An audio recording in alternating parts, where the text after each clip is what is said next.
The Mountain is You by Brianna West. Introduction. Much like nature, life is very often working in our favor, even when it seems like we are only being faced with adversity, discomfort, and change. As forest fires are essential to the ecology of the environment, opening new seeds that require heat to sprout and rebuild a population of trees, our minds also go through periodic episodes of positive disintegration, or a cleansing through which we release and renew our self-concept. We know that in nature, the nature is most fertile and expansive at its perimeters, where climates meet, and we also transform when we reach our edge states, the points in which we are forced to step out of our comfort zones and regroup. When we can no longer rely on our coping mechanisms to help distract us from the problems in our lives, it can feel as though we have hit rock bottom. The reality is that this sort of awakening is what happens when we finally come in terms with the problems that have existed for a long time. This breakdown is often the tipping point that precedes the breakthrough, the moment a star implodes before it becomes a supernova. Just as a mountain is formed when two sections of the ground are forced against one another, your mountain will arise out of coexisting but conflicting needs. Your mountain requires you to reconcile two parts of you, the conscious and the unconscious. The part of you that is aware of what you want and the part of you that is not aware of why you are still holding yourself back. Historically, mountains have been used as metaphors for spiritual awakenings, journeys of personal growth, and of course, the insurmountable challenges that seem impossible to overcome when we are standing at the bottom. Like so much of nature, mountain provides us with an inherent wisdom about what it will take to rise up to our highest potential. The objective of being human is to grow. We see this reflected back to us in every part of our life. Species reproduce, DNA evolves to eliminate certain strands and develop new ones.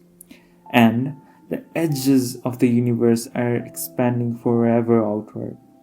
Likewise, our ability to feel the depth and the beauty of life is capable of expanding forever inward, if we are willing to take our problems and see them as catalysts. Forests need fire to do this. Volcanoes need implosions. Stars need collapse. And human beings often need to be faced with no other options but to change before they really do. To have a mountain in front of you does not mean you are fundamentally broken in some way. Everything in nature is imperfect, and it is because of that imperfection that growth is possible. If everything existed in uniformity, the gravity that created the stars and the planets and everything that we know would not exist. Without breaks, faults, and gaps, nothing could grow and nothing would become. The fact that you are imperfect is not a sign that you have failed. It is a sign that you are human. And most importantly, it is a sign that you still have more potential within you. Maybe you know what your mountain is. Maybe it's addiction, weight, relationships, jobs, motivation, or money. Or maybe you don't. Maybe it's a vague sense of anxiety, low esteem, fear, or general discontentment that seems to bleed out onto everything else. The mountain is often less a challenge in front of us as it is a problem within us, an unstable foundation that might not seem evident on the surface, but it is nonetheless sifting almost every part of our lives. Usually, when we have a problem that is circumstantial, we are facing the reality of life. When we have a problem that is chronic, we are facing the reality of ourselves. We often think that to face a mountain means to face life's hardships, but the truth is that it almost always is because of the years we have spent accumulating tiny traumas, adaptations, and coping mechanisms, all of which have compounded over time. Your mountain is the block between you and the life you want to live. Facing it is also the only path to your freedom and becoming. You are here because a trigger showed you to your wound, and your wound will show you to your path, and your path will show you to your destiny.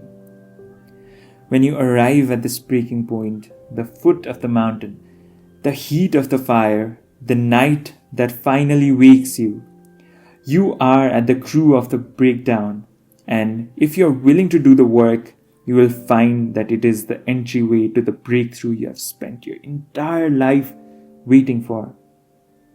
Your old self can no longer sustain the life you're trying to lead. It is time for a reinvention and rebirth. You must release your old self into the fire of your vision and be willing to think in a way you have never even tried before. You must mourn the loss of your younger self, the person who has gotten you this far but is no longer equipped to carry you onward. You must envision and become one with your future self, the hero of your life that is going to lead you from here. The task is in front of you. It is silent, simple, and monumental. It is a feat most do not ever go to the point of attempting. You must now learn agility, resilience, and self-understanding. You must change completely, never to be the same again. The mountain that stands in front of you is calling of your life, your purpose for being here, and your path finally made clear. One day, this mountain will be behind you, but who you become in the process of getting over it will stay with you always. In the end, it is not the mountain that you must master, but yourself.